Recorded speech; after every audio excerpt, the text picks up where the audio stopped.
بسم اللہ الرحمن الرحیم نحمده ونصلی ونسلم علی رسوله الکریم اما بعد فاعوذ باللہ من الشیطان الرجیم بسم اللہ الرحمن الرحیم وآخرین منهم لما يلحقوا بهم صدق اللہ العظیم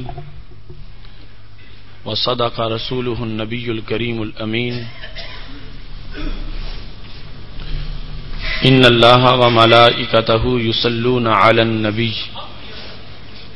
یا ایہا الذین آمنوا صلوا علیہ وسلموا تسلیما الصلاۃ والسلام علیک یا سیدی یا رسول اللہ وعلی آلک واصحابک یا حبیب اللہ مولاي صل وسلم دائما ابدا على حبيبك خير الخلق كلهم هو الحبيب الذي ترجى شفاعته لكل هول من الأهوال مقتحم يا أكرم الخلق مالي من ألوذ به سواك عند حلول الحادث العممی رب صل وسلم دائما ابدا على حبیبک خیر الخلق کلہم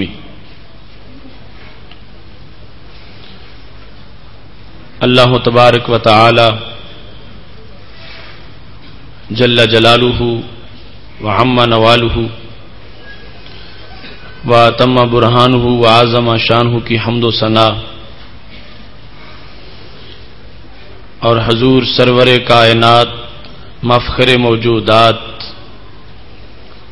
زینت بزم کائنات دستگیر جہاں غم گسار زماں سید سروراں حامی بے کساں محبوب کبریا احمد مجتبی جناب محمد مصطفیٰ صلی اللہ علیہ وآلہ واصحابہ وبارک وسلم کے دربار گوہر بار میں ہدیہ درود السلام عرض کرنے کے بعد وارثان منبر و محراب ارباب فکر و دانش معزز محتشم حضرات و خواتین، رب ذوالجلال کے فضل اور توفیق سے ہمیں عشرائے مغفرت کی پرنور صبحوں میں ادارہ صراط مستقیم کے فہم دین کورس کے 11ویں سبق میں شرکت کی سعادت حاصل ہو رہی ہے۔ یہ سب رب ذوالجلال کا فضل ہے کہ اس نے ہمیں یہ توفیق بخشی۔ میری دعا ہے خالق کائنات جل جلالہ تمام حضرات و خواتین کی کاوش کو اپنے دربار میں قبول فرمائے اور ہمیں دین متین کی سربلندی کے لیے متحرک ہو کر اپنا کردار ادا کرنے کی توفیق عطا فرمائے۔ محتشم سامعین حضرات، ہماری آج کی گفتگو کا موضوع ہے تعارف ائمہ اربعہ رحمہم اللہ تعالی، وہ شخصیات کہ جن کا مسلم امہ میں بہت بڑا علمی مقام ہے اور جنہوں نے دین متین کی تشریح و توضیح کے اندر اپنا بھرپور کردار ادا کیا۔ آج ان 4 اماموں کو ہم خراج تحسین پیش کر رہے ہیں۔ میں نے قرآن مجید برہان رشید کی سورہ جمعہ کی آیت نمبر 3 آپ کے سامنے تلاوت کی ہے۔ خالق کائنات جل جلالہ فرماتا ہے وآخرین منہم لما یلحقوا بہم، کہ اللہ تبارک و تعالی نے ان میں سے جو کہ صحابہ کرام علیہم رضوان کے زمانے کو نہ پا سکے، ان میں سے کچھ لوگوں کو اسی قرآن مجید اور نبی اکرم صلی اللہ علیہ وسلم کو بھیج کر ان کا تزکیہ کیا، ان کو ستھرا کیا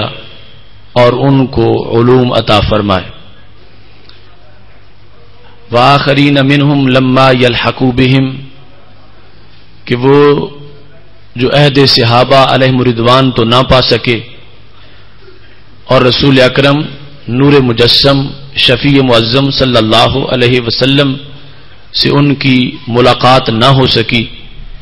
لیکن نبی علیہ الصلوۃ والسلام کے تعلیم و تزکیہ کا حصہ ان کو بھی میسر آیا۔ چونکہ اس آیت سے پہلے خالق کائنات جل جلالہ کا فرمان ہے هو الذی بعث فی الامیین رسولا منہم یتلو علیہم آیاتہ ویزکیہم وَيُعَلِّمُهُمُ الْكِتَابَ وَالْحِکْمَةَ، کہ خالق کائنات جل جلالہ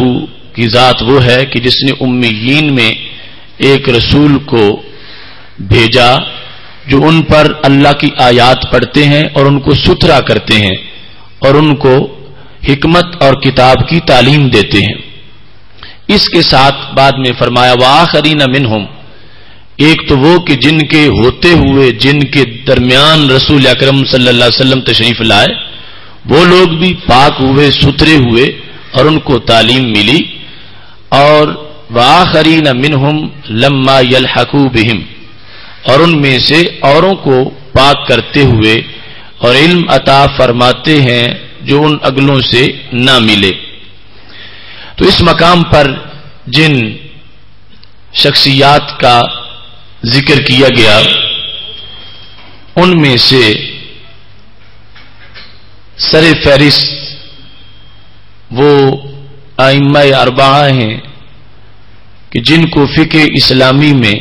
بہت بڑا مقام حاصل ہے، اور یہ چاروں امام جن کی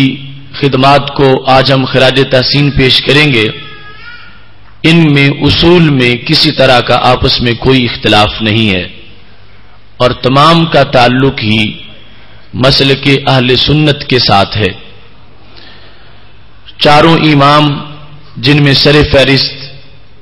امام اعظم ابو حنیفہ نعمان بن ثابت رحمہ اللہ تعالی ہیں، آپ کی ولادت 80 ہجری کو ہوئی اور وصال 150 ہجری کو ہوا۔ دوسرے نمبر پر امام ابو عبداللہ مالک بن انس ہیں رحمہ اللہ تعالی، جن کی ولادت 95 ہجری میں ہوئی اور وصال 179 ہجری میں ہوا۔ تیسرے نمبر پر امام ابو عبداللہ محمد بن ادریس شافعی رحمہ اللہ تعالی ہیں، آپ کی ولادت 150 ہجری میں ہوئی اور وصال 204 ہجری میں ہوا۔ چوتھے نمبر پر امام ابو عبداللہ احمد بن محمد بن حنبل رحمہ اللہ تعالی ہیں،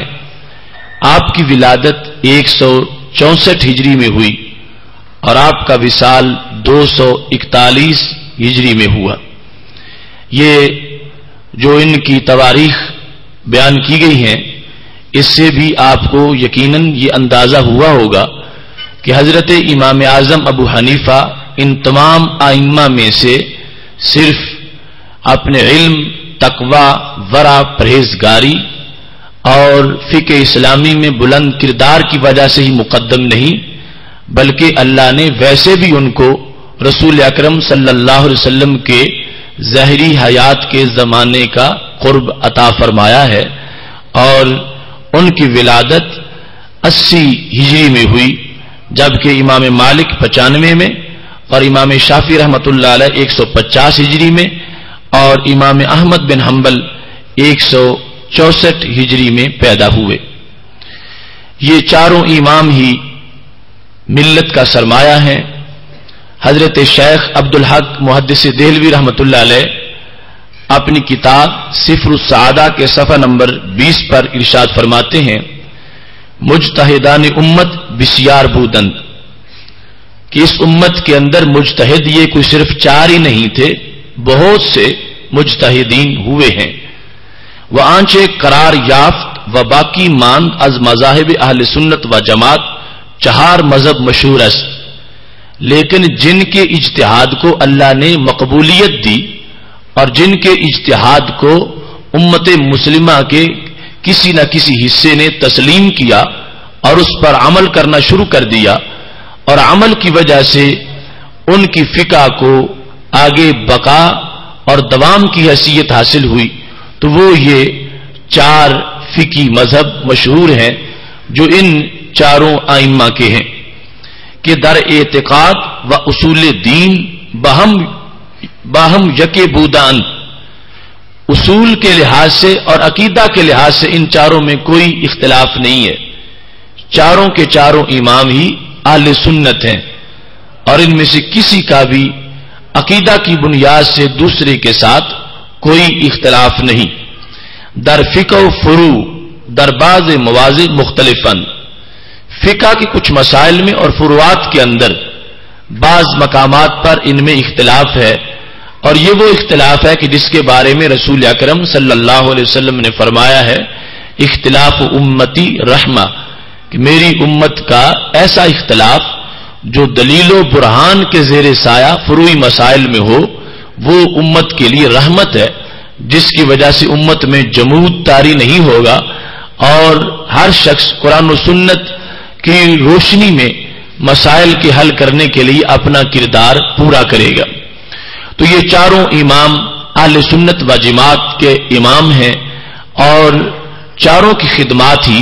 بڑی عظیم ہے، اور چاروں کی اجتہادی شان بڑی رفت والی ہے، لیکن ان 4 میں سے اسبقیت اور اقدمیت اور افضلیت خالق کائنات جل جلالہ کی طرف سے جو حضرت امام اعظم ابو حنیفہ رحمہ اللہ تعالی کو ملی ہے، وہ آپ ہی کے حصے کی بات ہے۔ ابھی ہم تفصیل سے ترتیب سعودی کے لحاظ سے تذکرہ کریں گے۔ سب سے بعد میں ولادت ہے حضرت امام احمد بن حنبل رحمہ اللہ تعالی کی، تو ان سے اپنی بات کو شروع کرتے ہیں۔ مجدد دین و ملت امام اہل سنت حضرت امام احمد رضا خان فاضل بریلوی رحمۃ اللہ علیہ نے اپنے مشہور سلام کے اندر ان چاروں اماموں کو اس انداز میں سلام کہا، فرماتے ہیں، شافعی، مالک، احمد، امام حنیف، 4 باغ امامت پہ لاکھوں سلام۔ یہ مقدس شخصیات امامت کا باغ ہیں، اور ان کو بھی امت کے لیے ضروری ہے کہ اپنی طرف سے خراج تحسین میں سلام پیش کریں۔ حضرت امام ابو عبداللہ احمد بن محمد بن حنبل، عمومی طور پر نام مختصر لیا جاتا ہے، اور حضرت امام احمد کے والد صاحب کی جگہ ان کے دادا جی کا نام مشہور ہو گیا ہے۔ اصل میں احمد بن محمد بن حنبل۔ آپ یتیم پیدا ہوئے، ولادت سے پہلے ہی آپ کے والد گرامی کا وصال ہو چکا تھا، اور آپ نے علم و حکمت کے حصول کے لیے بھرپور کردار ادا کیا، اور دور دراز آفاق علم سے آپ نے روشنی حاصل کی، اور بڑے بڑے ائمہ کے دامن علم سے آپ نے خیرات کو وصول کیا۔ آپ کے اساتذہ میں حضرت امام شافعی رحمہ اللہ تعالی ایسی عظیم شخصیات کا نام آتا ہے۔ اس سے یہ پتہ چلتا ہے کہ حضرت امام احمد بن حنبل حضرت امام اعظم ابو حنیفہ کے پڑپوتا شاگرد ہیں، اس واسطے کہ امام شافعی رحمۃ اللہ علیہ حضرت امام اعظم ابو حنیفہ کے شاگرد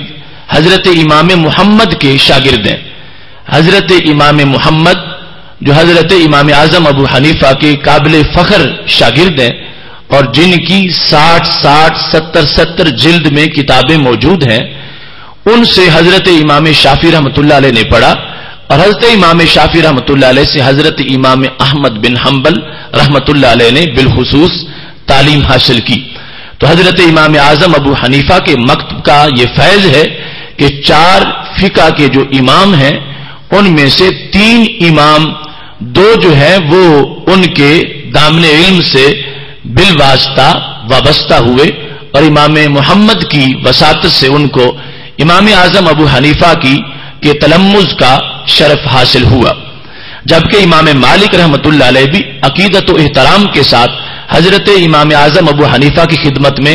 حاضر ہوتے رہے اور بارہا امام مالک رحمۃ اللہ علیہ نے اپنی طرف سے حضرت امام اعظم ابو حنیفہ کو خراج تحسین پیش کیا. اس مقام پر امام احمد بن حنبل کے جہاں عظیم اساتذہ کا ہمارے سامنے تذکرہ ہے، وہاں آپ کے بلند مقام کا اندازہ اس سے بھی ہوتا ہے کہ آپ سے جن لوگوں نے براہ راست پڑھا ان میں حضرت امام بخاری اور حضرت امام مسلم رحمہم اللہ جیسی عظیم شخصیات بھی ہیں، اور جنہوں نے بالواسطہ آپ سے علم حاصل کیا ان میں امام ابو داؤد، امام ترمذی اور امام ابن ماجہ ایسے عظیم شاگرد جو ایک واسطہ سے امام احمد بن حنبل کے شاگرد بنے، وہ بھی آپ کے لیے سرمایہ افتخار ہیں. حضرت امام احمد بن حنبل کے بارے میں سیر و اعلام النبلاء میں ذہبی نے یہ لکھا ہے کہ آپ کو 10 لاکھ احادیث یاد تھیں. امام احمد بن حنبل جو ہیں ان کو رسول اکرم نور مجسم شفیع معظم صلی اللہ علیہ وسلم کی احادیث کو یاد کرنے کا بڑا شوق تھا اور آپ نے آخری دم تک اس سلسلہ میں بھرپور کردار ادا کیا، خود حدیث کو یاد بھی کیا اور پھر ساری زندگی حدیث کی تعلیم بھی دیتے رہے اور حدیث کی تعلیم کے ساتھ ساتھ حدیث میں درایت یعنی روایت کے ساتھ درایت کا پہلو بھی انہوں نے پیش نظر رکھا اور فقاہت کے ساتھ امت مسلمہ کے حل کے لیے انہوں نے اجتہادی کردار بھی ادا کیا. جس طرح کہ میں نے پہلے عرض کیا ہے کہ یہ تمام ائمہ اہل سنت و جماعت سے تعلق رکھتے ہیں. شروع سے صراط مستقیم کا تعارف جس نام کے ساتھ ہے وہ اہل سنت و جماعت ہے اور یہ پورے عالم اسلام کا مغز اور خلاصہ ہے کہ شرق و غرب شمال و جنوب میں جہاں بھی اہل حق ماضی میں آباد ہوئے انہی 4 فقہ کے ساتھ ان کا تعلق تھا اور وہ تمام لوگ خواہ وہ مصر میں ہوں یا مراکش میں ہوں یا شام میں ہوں یا اردن میں ہوں یا عراق میں ہوں یا حجاز مقدس میں ہوں یا پھر ادھر پاکستان یا ماورا نہر کے علاقوں میں جہاں بھی آباد تھے سب کا تعلق مسلک تقلید کے ساتھ تھا اور تمام ہی اہل حق جو ہے آج بھی اسی مسلک کے ساتھ وابستہ ہیں. حضرت امام احمد بن حنبل کا رسول اکرم صلی اللہ علیہ وسلم کی ذات کے ساتھ جو عشق تھا اور پیار تھا اور آپ کے عقیدے کا جہاں مسلک محبت کے ساتھ اظہار ہوتا ہے اس سلسلہ میں آپ کے صاحبزادے عبداللہ وہ اس بات کو روایت کرتے ہیں، کہتے ہیں رأیت ابی یأخذ شعرۃ من شعر النبی صلی اللہ علیہ وسلم. ذہبی نے سیر کی جلد نمبر 9 صفحہ نمبر 457 پر اس روایت کو نقل کیا ہے کہ حضرت امام احمد بن حنبل کے لخت جگر عبداللہ وہ کہتے ہیں کہ میں نے اپنے ابا جی کو دیکھا کہ وہ نبی اکرم صلی اللہ علیہ وسلم کے منہ مبارک کو پکڑ کر یادعوہا علی فیہ اپنے منہ کے اوپر رکھتے تھے، یقبلھا اور منہ مبارک کو چومتے تھے، وَأَحْسِبُ أَنِّي رَأَيْتُ يَدَعُهَا عَلَى عَيْنَيْهِ کہتے ہیں مجھے یہ بھی یاد ہے کہ آپ وہ منہ مبارک اپنی آنکھوں پر بھی لگاتے تھے. اور رسول اکرم صلی اللہ علیہ وسلم کے اس منہ مبارک کے بارے میں جہاں محبت تعظیم اور الفت کا ان کا رشتہ تھا، وہاں اس منہ مبارک کے بارے میں ان کا یہ بھی عقیدہ تھا کہ اس کے ساتھ جو پانی لگتا ہے وہ اللہ کے اذن سے مشکل کشا بھی ہوتا ہے اور حاجت روا بھی ہوتا ہے۔ امام احمد بن حنبل جو 10 لاکھ احادیث کے حافظ ہیں اور ایک پوری فقہ کے بانی ہیں اور ان کو ماننے والے آج حنبلی کہلاتے ہیں، وہ امام احمد بن حنبل ان کا طریقہ کیا ہے؟ یغمسھا فی الماء ویشربہ یستشفی بہ، کہ امام احمد بن حنبل منہ مبارک کو غسل دیتے تھے اور پانی پیالے میں رکھ کے اس میں منہ مبارک کو ڈبوتے تھے، جب منہ مبارک سے پانی لگ جاتا تھا یشربہ، پھر وہ پانی پیتے تھے، کس عقیدہ کے ساتھ؟ یستشفی بہ، یہ عقیدہ رکھتے ہوئے کہ اس پانی سے مجھے شفا مل جائے گی، بیماری دور ہو جائے گی۔ تو امام احمد بن حنبل مسلک اہل سنت کے وہ امام، انہوں نے بھی اپنی چاہتوں کا اظہار جس طرح کیا، ان کے لخت جگر اس بات کو واضح کر رہے ہیں کہ وہ بھی اسی صراط مستقیم کے داعی تھے اور اس انداز میں نبی اکرم صلی اللہ علیہ وسلم کے ساتھ الفت و محبت بھی تھی اور یہ عقیدہ بھی تھا کہ رسول اکرم صلی اللہ علیہ وسلم کا پیکر منور، اس کی اتنی تابشیں ہیں کہ وہ براہ راست بھی فیض دیتا ہے اور اس سے اللہ کے اذن سے مشکلیں حل ہوتی ہیں، یہاں تک کہ اس قلب اس مبارک بدن پر جو منہ مبارک اگے ہیں خالق کائنات جل جلالہ نے ان کو بھی برکتوں کا محور بنایا ہے۔ ایسے دوسری روایت ان میں سے یہ بھی ہے کہ آپ کے صاحبزادے کہتے ہیں رأیتہ اخذ کسعۃ النبی صلی اللہ علیہ وسلم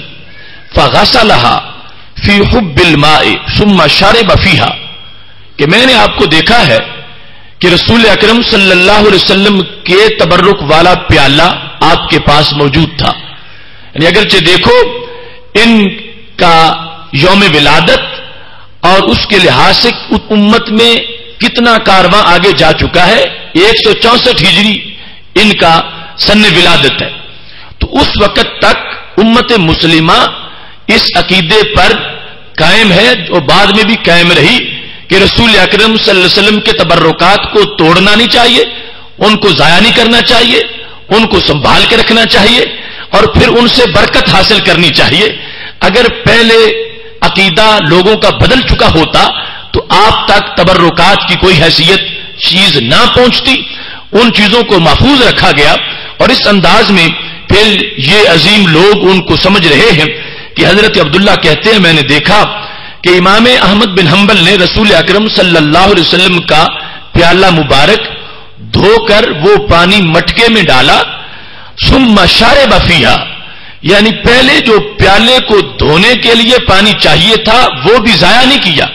اس کو بھی تبرک کے لیے مٹکے میں ڈال لیا اور پھر اس پیالے میں پانی ڈال کر پھر اس پانی کو نوش کیا ہے۔ تو حضرت امام احمد بن حنبل اپنی محبتوں کے لحاظ سے بھی عظیم امام ہے اور پھر جو آپ نے کردار ادا کیا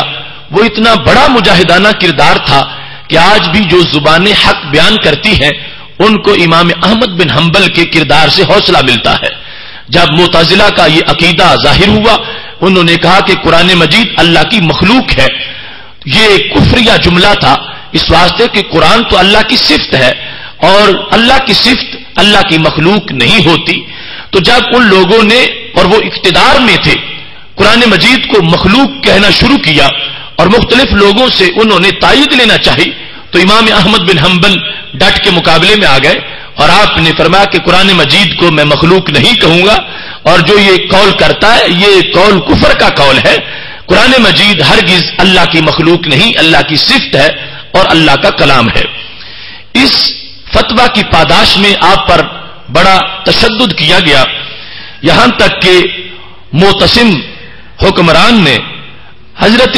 امام احمد بن حنبل کو کوڑے مروائے اور امام احمد بن حنبل کو 29 کوڑے کپڑے اتروا کے لگائے گئے۔ امام احمد بن حنبل جب کوڑے کھا رہے تھے تو اس وقت بھی یہ نعرہ لگا رہے تھے القرآن کلام اللہ غیر مخلوق، کہ قرآن اللہ کا کلام ہے اور اللہ کی مخلوق نہیں ہے۔ چونکہ حکومت کا مذہب یہ تھا کہ قرآن مخلوق ہے اور اہل حق کا مذہب یہ تھا کہ قرآن غیر مخلوق ہے. تو اس سلسلہ میں امام احمد بن حنبل نے حاکم وقت کے سامنے کلمہ حق بلند کیا. اس سلسلہ میں آپ کو شدید ترین تشدد کا سامنا بھی کرنا پڑا، مگر پھر بھی آپ نے اپنا کردار ادا کیا اور جو کلمہ حق تھا اس کو بلند کرنے میں آپ نے کسی طرح کی کوئی کسر نہیں چھوڑی. اس دوران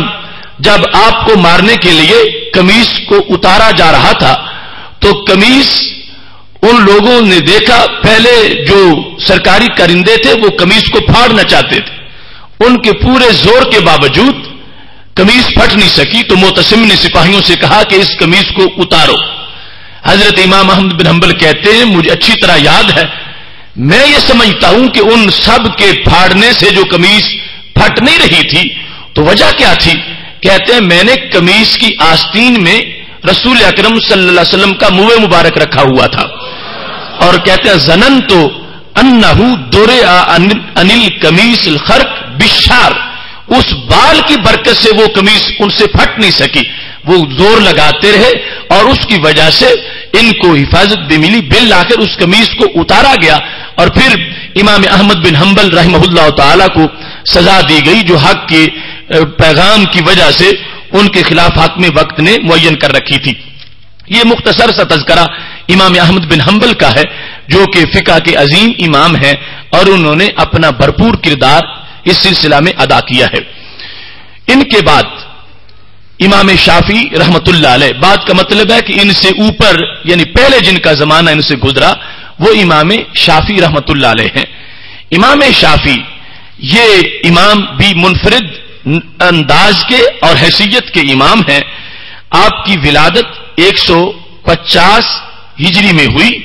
اور آپ بھی یتیمی میں پروان چڑھے. آپ کے والد جو ہے ان کا بھی وصال ہو چکا تھا اور نہایت جانفشانی کے ساتھ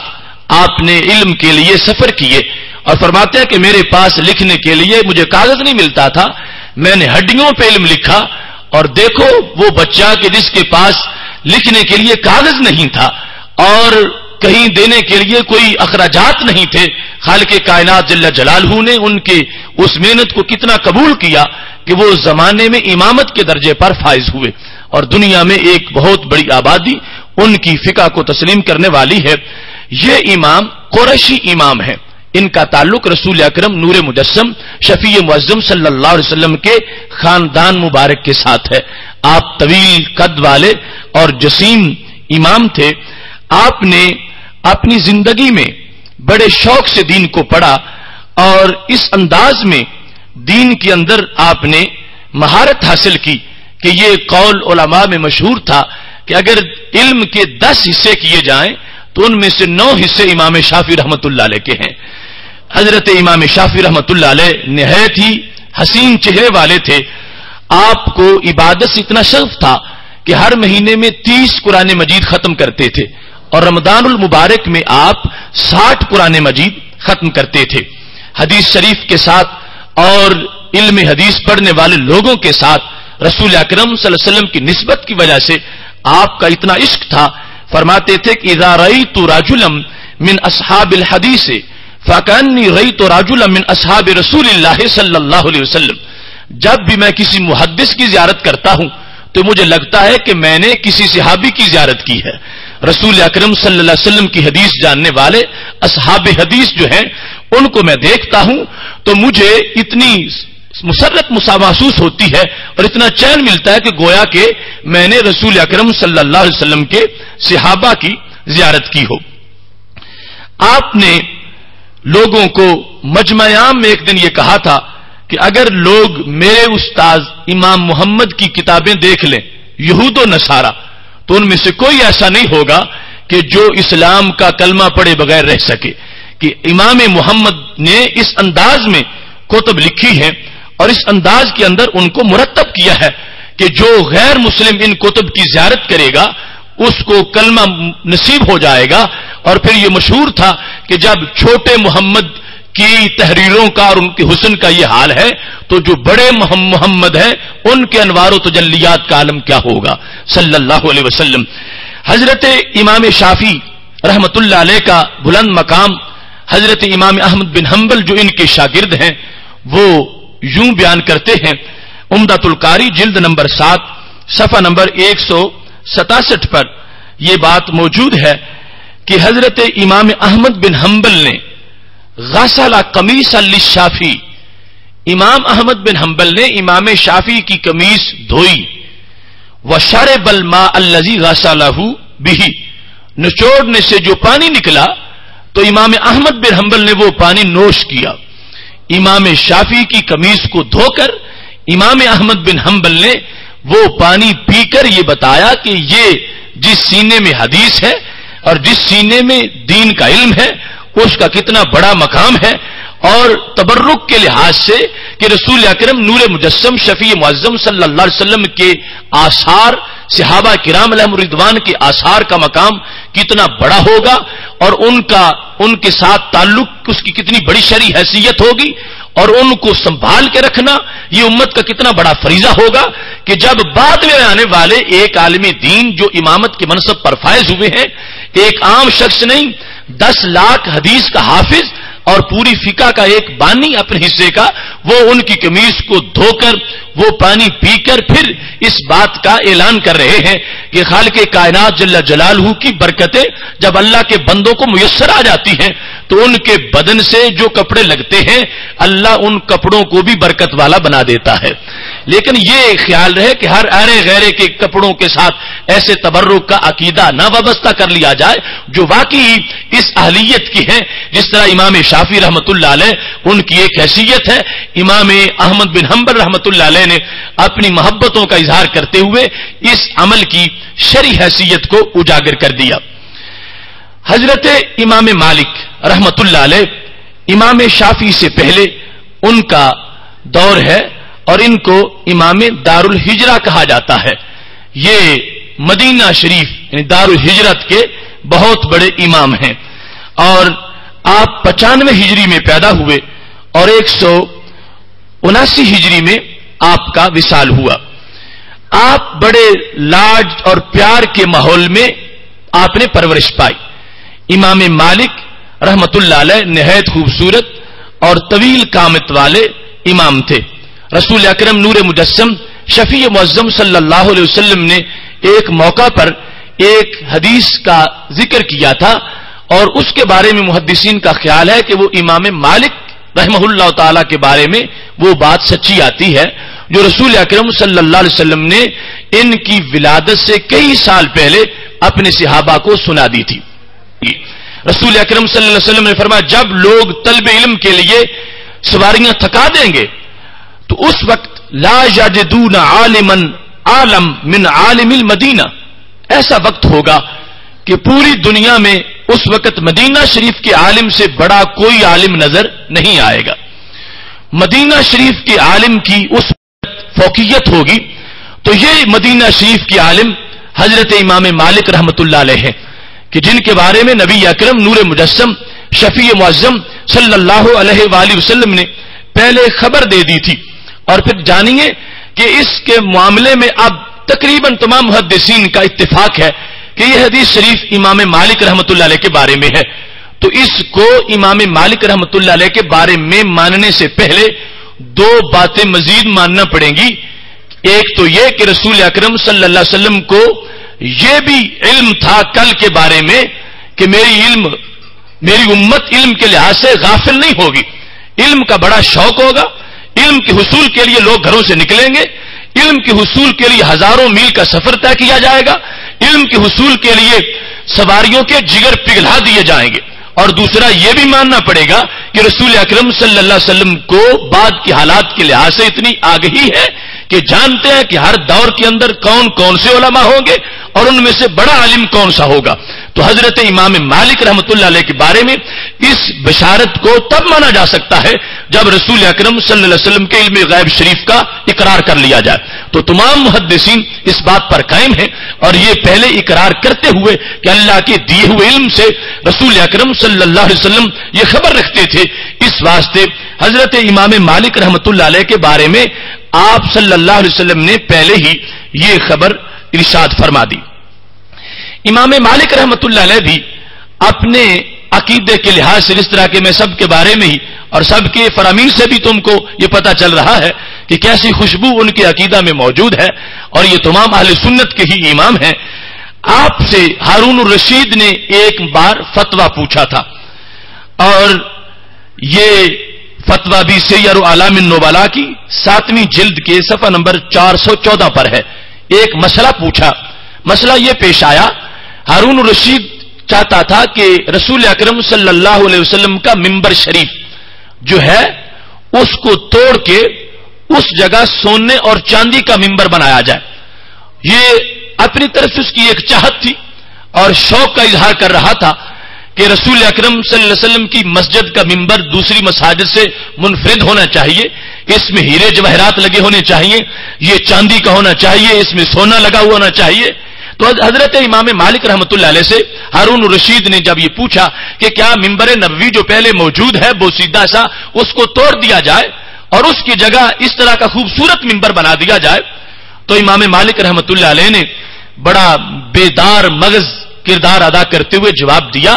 شاید آج کے وہاں کا جو حکمران طبقہ ہے انہیں بھی ایسی بصیرت میسر آ جائے جو اس وقت پوچھا گیا اور اس بات کو پھر اس پہ عمل بھی کیا گیا. حضرت امام مالک رحمۃ اللہ علیہ نے جواب دیا اور کہنے لگے، فلا ارا ان یحرم الناس اسرا رسول اللہ صلی اللہ علیہ وسلم. فرمانے لگے میں اس کی ہرگز اجازت نہیں دوں گا کہ رسول اکرم صلی اللہ علیہ وسلم کے منبر کو توڑ کر یہاں کوئی اور منبر بنایا جائے. وجہ کیا ہے؟ فرمانے لگے کہ یہ مسجد کسی کی ملکیت نہیں ہے اور منبر بھی کسی ایک بادشاہ کا یہ سرمایہ نہیں ہے، یہ پوری امت کا سرمایہ ہے، اور یہ رسول اکرم صلی اللہ علیہ وسلم کے آثار کا حصہ ہے اور پوری امت کی چاہتوں کا مرکز ہے. اگرچہ تم سونے کا بنانا چاہتے ہو مگر کروڑوں سونے اس منبر کا مقابلہ کیسے کر سکتے ہیں کہ جس کو نبی علیہ الصلوۃ والسلام کے جسم کے ساتھ لگنے کا شرف حاصل ہوا ہو. تو امام مالک رحمۃ اللہ علیہ نے واضح طور پر منع کر دیا. فرمایا میرے نزدیک یہ جائز نہیں ہے کہ لوگوں کو الناس جو موجود ہیں اور بعد میں آنے والے ہیں ان لوگوں کو محروم کر دیا جائے نبی علیہ السلام کی آثار سے. میں یہ جائز نہیں سمجھتا کہ جو سرکار دو عالم صلی اللہ علیہ وسلم کا چہرہ نہیں دیکھ سکے کم از کم نشانیاں تو دیکھتے رہیں، کم از کم آثار تو دیکھتے رہیں. تو یہ طریقہ ہمیشہ رائج رہا. یہ بعد کا ایک قبضہ گروپ آ گیا کہ جس نے آثار کو چن چن کے مٹانے کی کوشش کی اور نبی اکرم صلی اللہ علیہ وسلم کی محبتوں کے مینار جو تھے ان کو گرانے کا دھندا کیا. ہمیشہ امت مسلمہ نے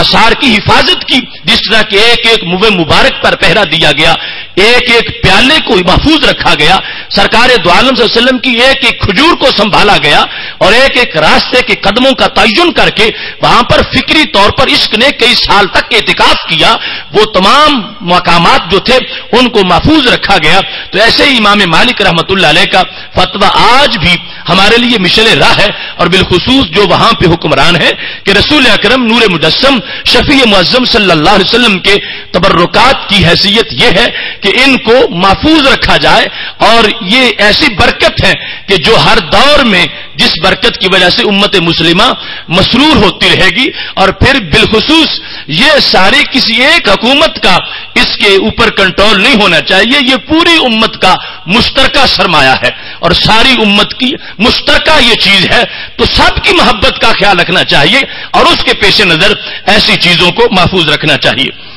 امام مالک رحمت اللہ علیہ سے پوچھا گیا کہ جب تم نے حدیث پڑھنا شروع کی تو کیا معیار تھا تمہارے نزدیک؟ تم کس استاذ کو ترجیح دیتے تھے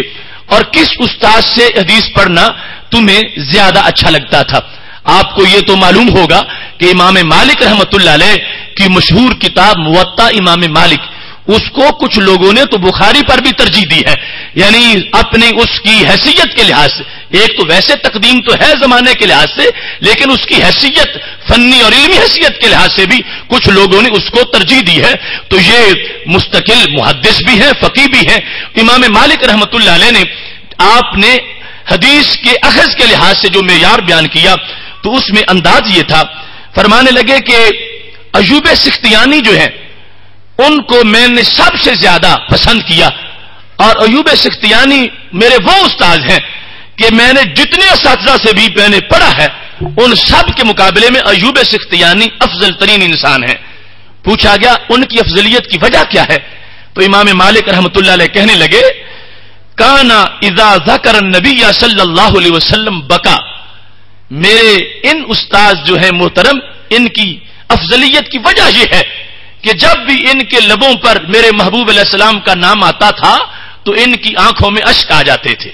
جب یہ حدیث پڑھاتے تھے اور کہتے تھے قالا قالا رسول اللہ صلی اللہ علیہ وسلم، زبان پر جب رسول اکرم صلی اللہ علیہ وسلم کا نام آتا تھا ہر بار آنکھوں میں اشک آتے تھے. اگرچہ دیگر اساتذہ میں بھی رقت موجود تھی، ان کے ہاں بھی تقویٰ کا سائبان لگا ہوا تھا، ان کے ہاں بھی عشق و مستی کی خوشبو آ رہی تھی، مگر ایوب سختیانی جو ہے یہ سب سے میرے نزدیک افضل ہے کہ انہوں نے اس انداز میں ہمیشہ حدیث پڑھائی ہے کہ جب حدیث پڑھاتے تھے تو آنکھوں سے اشکوں کی برسات جاری رہتی تھی. اور فرمانے لگے حضرت امام مالک رحمت اللہ علیہ کہ رسول اکرم نور مجسم شفیع معظم صلی اللہ علیہ وسلم کے بارے میں جب میں نے ان کی اس محبت کو دیکھا فلما رأیت منہ ما رأیت واجلالہ للنبی صلی اللہ علیہ وسلم کتبت عنہ. جب میں نے، حالانکہ پہلی ملاقات ان کی حج کے دوران ہوئی تھی حضرت ایوب سختیانی کے ساتھ، اور اس وقت پڑھنے کا کوئی خیال نہیں تھا کہ ان سے پڑھوں گا، لیکن کہتے جب میں نے بارہا ان کا یہ منظر دیکھا تو میں نے طے کر لیا کہ پڑھوں گا تو انہی سے پڑھوں گا. تو حضرت امام مالک رحمت اللہ علیہ آپ نے ان سے پڑھا. کہتے یہ ان کا اجلال تھا کہ وہ رسول اکرم صلی اللہ علیہ وسلم کی بات کی بھی تعظیم کر رہے تھے کہ میں جو بول رہا ہوں یہ عام لوگوں کی بات نہیں ہے، یہ خاص مقدس منہ کے جملے ہیں اور یہ مقدس ہونٹوں کا تحفہ ہے، ان کے لیے اور قسم کا وضو کر لینا چاہیے. لہذا یہ تعظیم کا جو انداز حضرت امام مالک رحمت اللہ علیہ نے دیکھا تو فرمانے لگے کتبت عنہ. پھر میں نے ان سے خوب حدیث لکھی اور حدیث پڑھتا گیا. یہ امام مالک جن کی استاذ اس پائے کے ہیں اور شاگردی میں امام شافعی رحمت اللہ علیہ جیسے لوگ بھی داخل ہیں، انہوں نے دین متین کے لیے بھرپور خدمات انجام دی، اور بالخصوص امام دار الہجرہ ہونے کے لحاظ سے آپ کی جو مدینہ شریف کے ساتھ محبت ہے وہ ایک مستقل مضمون ہے جو گھنٹوں بیان کیا جا سکتا ہے. مدینہ شریف میں ننگے قدموں چلنا صرف اس خیال سے کہ کہیں محبوب علیہ السلام کے قدم لگے ہوں اور میرا اوپر جوتا نہ آ جائے، اور پھر سواری پہ سوار نہ ہونا، اور پھر حدیث پڑھاتے ہوئے اتنی اہتمام کرنا، اچھے کپڑے پہننا، خوشبو لگانا اور خوبصورت جگہ پہ بیٹھنا، اور پھر حدیث بیان کرتے ہوئے یوں سمجھنا کہ میں بارگاہ نبوت میں حاضر ہوں اور حدیث سن رہا ہوں اور پڑھا رہا ہوں. اور یہ انداز تھا جب آپ سے پوچھا گیا تھا کہ جب رسول اکرم صلی اللہ علیہ وسلم کے دربار میں حاضری دیں تو کیا چہرہ قبلہ کی طرف ہونا چاہیے یا نبی علیہ الصلوۃ والسلام کی طرف ہونا چاہیے؟ تو فرمانے لگے تعجب ہے مجھے تم یہ پوچھتے ہو کہ سلام سرکار کو کہنا ہو اور چہرہ کہیں اور تم کرنا چاہتے ہو. لما تصف وجہک عنہ، تم اپنا چہرہ ان سے کیوں پھیرتے ہو؟ ہوا وسیلتوں کا و وسیلۃ ابی کا آدم، جو تمہارے باپ آدم علیہ السلام کا بھی وسیلہ ہے اور تمہارا بھی وسیلہ ہے. جب ان کے دربار پہ حاضری دیا کرو تو چہرہ ان کی طرف کیا کرو اور ان کی طرف منہ کر کے سلام کہا کرو. یہ بھی آج فطور ہے وہاں پر کہ اس کو سب تو ہی سمجھتے ہیں کہ سلام کہتے وقت چہرہ قبلے کی طرف کروا دیا جائے. اس سے بڑی بے وفائی کیا ہو سکتی ہے جب اللہ نے یہ فرمایا ہے جاؤ کا کہ جو جان پہ ظلم کر بیٹھے تمہارے پاس آ جائے. فاستغفر اللہ واستغفر لهم الرسول، وہ اپنے گناہ کی معافی مانگے اور نبی علیہ السلام بھی سفارش کر دیں. اب جس سے سفارش کروانی ہو ادھر منہ کیا جاتا ہے یا ادھر پش کر کے کھڑا ہوا جاتا ہے؟ سرکار سے جب سفارش کروانی ہے اور اللہ فرما رہا ہے کہ تم اس لیے وہاں جا رہے ہو تو پھر خالق کائنات جل جلالہ کسی ایک جہت کا پابند نہیں، وہ تو ہر طرف موجود ہے. لہذا محبوب علیہ الصلوۃ والسلام کی طرف منہ کر کے سلام کہنا چاہیے. یہ وہ مسئلہ تھا اس وقت امام مالک رحمت اللہ علیہ نے فتویٰ کی زبان میں بیان فرما دیا تھا. تینوں امام جس وقت اپنی عظمتوں کو یکجا کر لیتے ہیں تو ان کی عظمتیں امام اعظم ابو حنیفہ رحمت اللہ علیہ کے نغمے گانا شروع کر دیتی ہیں. تمام اماموں کے امام جن کو امام اعظم ان اماموں کے لحاظ سے کہا جاتا ہے، کچھ لوگ اس لحاظ سے بھی آج تک غلط فہمی کا ارتکاب کر رہے ہیں کہ امام اعظم تو رسول اکرم صلی اللہ علیہ وسلم ہے، تم ابو حنیفہ نعمان بن ثابت کو امام اعظم کہہ دیتے ہو. تو ہم کہتے ہیں کہ امام اعظم یہ ایک اضافی لقب ہے،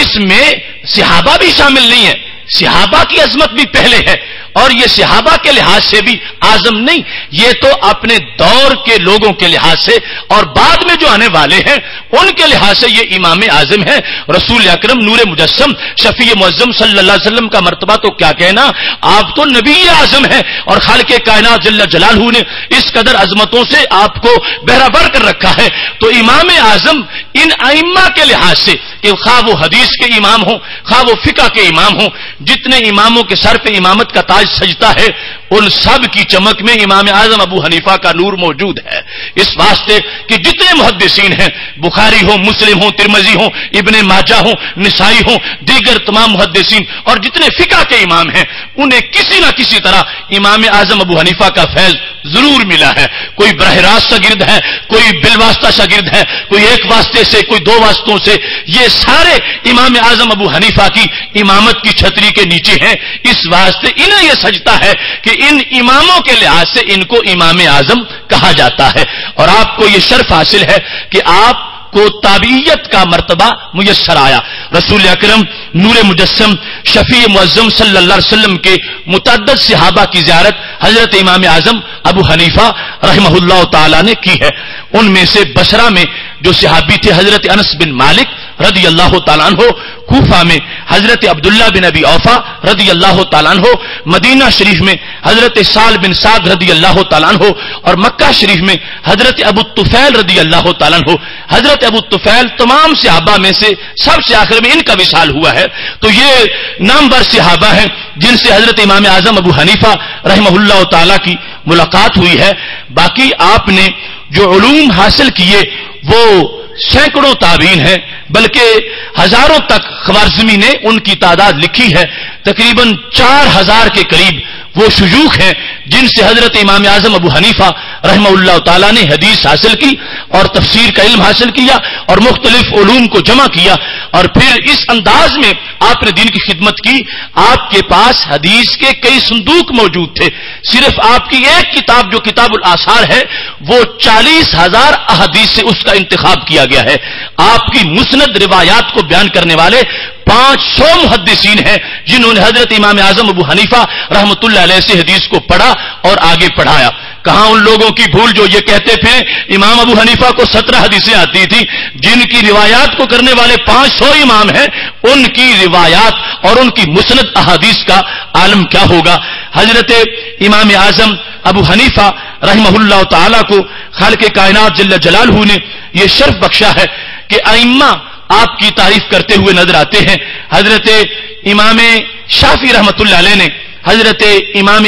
مالک رحمۃ اللہ علیہ سے پوچھا تھا کہ امام مالک تم تو امام اعظم ابو حنیفہ کی زیارت کرتے رہے ہو، بتاؤ تو صحیح ان کا علمی مقام کیا تھا اور ان کی عظمت کیا تھی. تو حضرت امام مالک رحمۃ اللہ علیہ نے جواب دیا، رأیت رجلا لو کلمک فی الساریۃ یجعلها ذهبا لقام بالحجۃ الباہرہ. اے شافعی یاد رکھو، اگر تم امام اعظم ابو حنیفہ کی زیارت کر لیتے، چونکہ اتفاق یہ ہے کہ جو حضرت امام اعظم ابو حنیفہ کا سن وصال ہے وہ امام شافعی کا سن ولادت ہے، اور بعض نے تو دن بھی وہی قرار دیا جس دن حضرت امام اعظم ابو حنیفہ 150 ہجری میں آپ کا وصال ہو رہا تھا، اسی دن حضرت امام شافعی رحمۃ اللہ علیہ کی ولادت ہوئی ہے. تو امام مالک کہنے لگے شافعی وہ اتنے عظیم انسان تھے کہ اگر ان کی ذہانت کو دیکھا جائے اور استدلال کی جو پاور تھی اس کو دیکھا جائے، لو کلمک فی الساریۃ، اگر وہ یہ دعویٰ کر دیں کہ یہ ستون سونے کا ہے، اتنے پاورفل دلائل وہ دے سکتے تھے کہ وہ اپنی واضح دلائل کی وجہ سے تمہیں مجبور کر دیں گے کہ تم لکڑی کے ستون کو سونے کا ماننے پر مجبور ہو جاؤ. اس انداز میں خالق کائنات جل جلالہ نے ان کو ذہانت اور فہم عطا فرما رکھا تھا. حضرت امام شافعی رحمۃ اللہ علیہ خود امام اعظم ابو حنیفہ کی قبر پہ بار بار حاضری دیا کرتے تھے اور کہتے ہیں اتبرک بقبر ابی حنیفہ تھا، مجھے تو ان کی قبر سے بھی برکت ملتی ہے. اور جب بھی کوئی مشکل آ جاتی ہے 2 نفل پڑھ کے قبر کے پاس دعا کرتا ہوں، تقدالی سرین، ابھی ہاتھ نیچے نہیں ہوتے میری مشکل پوری حل ہو جاتی ہے۔ امام شافعی رحمۃ اللہ علیہ، حضرت امام اعظم ابو حنیفہ کے بارے میں ان کا یہ قول معروف زمانہ ہے، الناس عیال لابی حنیفہ فی الفقہ، فرماتے ہیں فقہ کے اندر ساری کائنات کے لوگ امام اعظم ابو حنیفہ کے دست نگر ہیں، یعنی امام اعظم کا کمایا ہوا سب کھا رہے ہیں۔ امام شافعی جو خود ایک فقہ کے بانی ہیں، وہ کہتے ہیں سارے فقہا امام اعظم ابو حنیفہ کی کمائی کھا رہے ہیں۔ انہوں نے قرآن و سنت سے جو اخذ کیا، 5 لاکھ مسائل اصولی طور پر وضع کیے، بعد والے سارے فقہا نے ان سے نور حاصل کیا اور ان سے فیض لیا اور قیامت تک اس پہ گزارا ہو رہا ہے۔ تو حضرت شافعی رحمۃ اللہ علیہ کا یہ قول ہے کہ تمام فقہا یہ بچوں کی طرح ہیں، اور حضرت امام اعظم ابو حنیفہ کا دسترخوان لگا ہوا ہے، ان کے دسترخوان سے کھاتے ہیں تو پھر پلتے ہیں اور پھر ان کو فقیہ بننے کا منصب میسر آتا ہے۔ حضرت امام اعظم ابو حنیفہ رحمۃ اللہ علیہ کو خالق کائنات جل جلالہ نے اس میدان میں سبقت دی ہے۔ امام موفق بن احمد مکی نے مناقب کے اندر جلد نمبر 2 صفحہ نمبر 126 پر اس بات کو لکھا ہے، ابو حنیفہ اول من دور علم هذه الشریعہ، کہ امام اعظم ابو حنیفہ وہ پہلے انسان ہیں کہ جنہوں نے اس شریعت کے علم کو مدون کیا تھا۔ آپ سے پہلے اس امت میں اس انداز میں کتاب لکھنے کا کوئی طریقہ ہی نہیں تھا کہ یہ کتاب الصلاۃ ہے، یہ کتاب الزکات ہے، یہ کتاب الحج ہے، اس میں فلاں حدیثیں رکھی جائیں گی، فلاں مسائل رکھے جائیں گے۔ سب سے پہلے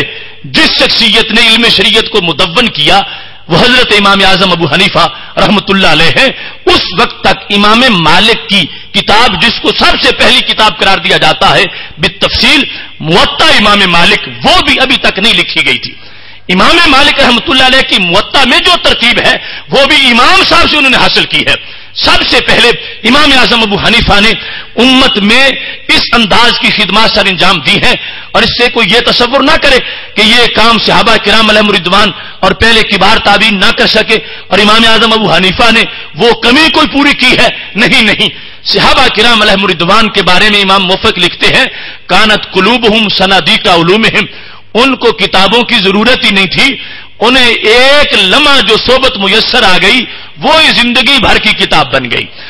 ایک نگاہ سے جو رسول اکرم صلی اللہ علیہ وسلم کو دیکھ کر انہوں نے پڑھ لیا، ہم کروڑ کتاب سے بھی نہیں پڑھ سکتے۔ اور پھر ان کے دل علم کے صندوق تھے، وہ نہ قلم کے محتاج، نہ لکھنے کے محتاج، نہ کتاب کے محتاج، اس وقت ضرورت ہی نہیں تھی۔ لیکن جب کارواں آگے بڑھتا گیا، امت مسلمہ دوسری نصف صدی ہجری تک پہنچنے والی تھی اور نئی نئی بولیاں امت کی لغت میں شامل ہو گئی تھی، کیونکہ مختلف بولیوں والے لوگ کلمہ پڑھ چکے تھے۔ اب عربی گرامر میں اور عربی لغت میں خود عربوں کے لیے مشکل ہو رہی تھی کہ نئی بولیاں شامل ہو رہی ہیں، اور ادھر میرے محبوب علیہ الصلوۃ والسلام کا فرمان ہے، ان اللہ لا یقبض العلم انتزاعی ینتزعه من قلوب الرجال، کہ اللہ علم یوں نہیں چھینے گا کہ رات کو عالم سوئے صبح جاہل اٹھے، فرمایا بل ینتزع بموت العلماء، علم یوں اٹھے گا کہ علم والے اٹھ جائیں گے۔ تو صحابہ کا وصال ہو گیا، تابعین اٹھتے جا رہے تھے۔ حضرت امام اعظم ابو حنیفہ نے یہ خطرہ محسوس کیا کہ اب علم کو مدون کرنا چاہیے، کہیں ایسا نہ ہو کہ یہ سرمایہ احادیث کا ضائع ہو جائے۔ تو سب سے پہلے آپ نے کمر ہمت باندھی اور علم شریعت کو مدون کر کے اس امت پر بہت بڑا احسان فرمایا۔ آپ کے بعد امام مالک رحمۃ اللہ نے اسی ترتیب پر موطا امام مالک لکھی، پھر حضرت امام شافعی رحمۃ اللہ علیہ نے فقہ شافعی مدون کی، اور اس کے بعد حضرت امام احمد بن حنبل نے فقہ حنبلی مدون کی۔ سب سے پہلے جو کام تھا وہ حضرت امام اعظم ابو حنیفہ رحمۃ اللہ علیہ کا تھا، اور اس انداز میں کہ مسند خوارزمی میں ہے، آپ نے اس سلسلہ میں اتنی بڑی ریسرچ ٹیم تیار کر رکھی تھی اور اتنا بڑا بورڈ تھا آپ کا کہ مسند خوارزمی میں ہے، ان الامام اجتمع معه 1000 من اصحابہ، کہ جب آپ ریسرچ کے لیے بیٹھے تھے تو آپ کے ساتھ 1000 ارکان والا بورڈ تھا، جس کی تعداد 1000 ارکان پر مشتمل تھی، اور ان میں سے ہر ایک ہی وہ تھا کہ جو زمانے کا امام تھا۔ ان 1000 میں سے ہر ایک ہی فقیہ تھا کہ جن کی طرف اشارے کیے جاتے تھے انگلیوں کے ساتھ، اور اپنے اپنے فن کا امام تھا۔ 40 منهم قد بلغوا حد الاجتہاد، ان میں سے 40 وہ تھے کہ جو خود مجتہد بھی تھے،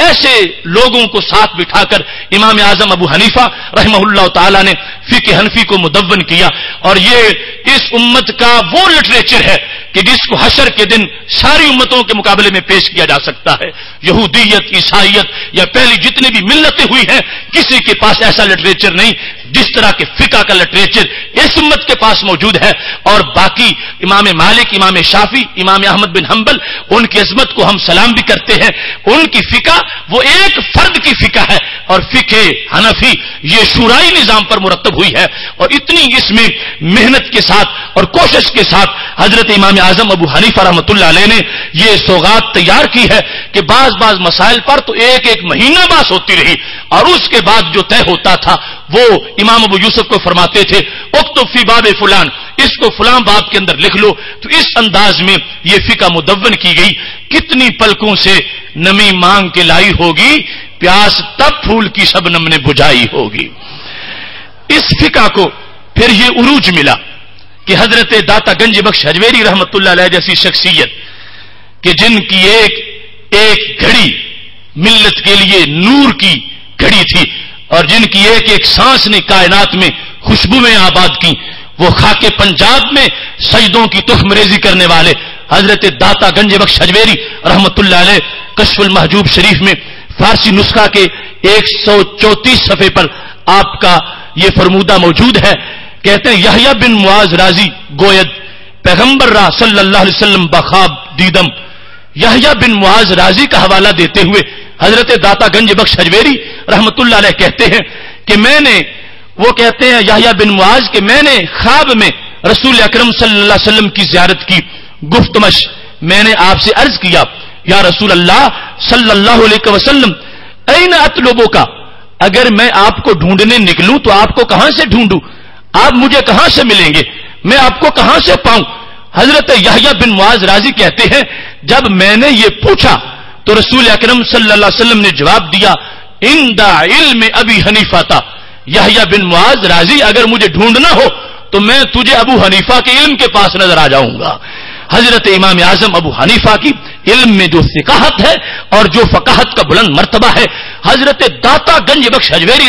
جیسے لوگ اس کو خراج تحسین پیش کر رہے ہیں، اور اس انداز میں کہ رسول اکرم نور مجسم شفیع معظم صلی اللہ علیہ وسلم نے خود حضرت شاہ ولی اللہ محدث دہلوی اور دیگر بہت سے لوگوں کو خواب کے اندر اس فقہ حنفی کا یہ تعارف کروایا ہے کہ یہ سنت نبوی کی بہترین تشریح ہے، اور قرآن و سنت کا جو صحیح ترین انداز ہے اس کے اصول کا، اس کو آگے پیش کرنے میں اس نے کردار ادا کیا ہے۔ یہ رسول اکرم صلی اللہ علیہ وسلم کی حدیث کی روشنی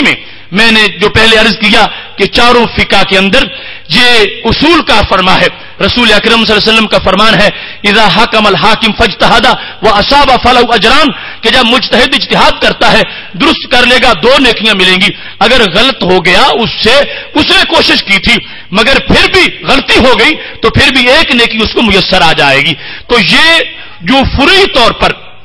تھوڑا فرق ہے فقہ کے درمیان، اس کی حیثیت رحمت والی ہے، اور باقی اصول کے لحاظ سے تمام یکجا ہیں، اور بالخصوص تمام اصحاب تقلید میں سے ہیں۔ ان میں سے کوئی بھی غیر مقلدیت کا نہ دعویٰ کرنے والا ہے اور نہ ہی ان کے ماننے والوں میں ایسی کوئی چیز موجود ہے، اور شرق و غرب میں آج تک جمہور امت مسلمہ اسی مسلک پر اور عقیدہ پر موجود۔ واسطے میں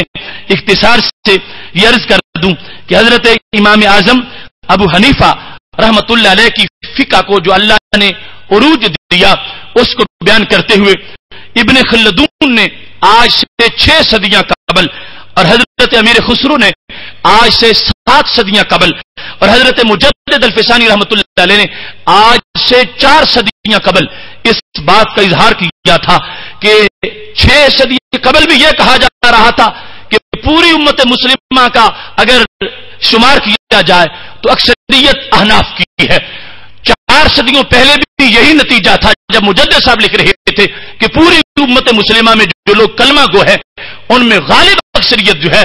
وہ احناف کی ہے، اور ایسے ہی امیر خسرو جو ہے وہ آج سے 700 سال پہلے اس بات کو حقیقت کو تسلیم کر رہے تھے کہ پوری امت مسلمہ میں سے اللہ نے فقاہت امام اعظم ابو حنیفہ کو عروج دیا ہے، اور پوری امت مسلمہ کی اکثریت اسی فقہ کو ماننے والی ہے۔ یہاں تک کہ اس دور جدید کے نامور سکالر ڈاکٹر صبحی میں مسانی نے اپنی تحقیق میں لکھا ہے کہ آج بھی پورے روئے زمین پر جتنے مسلمان ہیں ان میں سے 2/3 مسلمان فقہ حنفی کو ماننے والے ہیں. تو حضرت امام اعظم ابو حنیفہ رحمہ اللہ تعالی کی شخصیت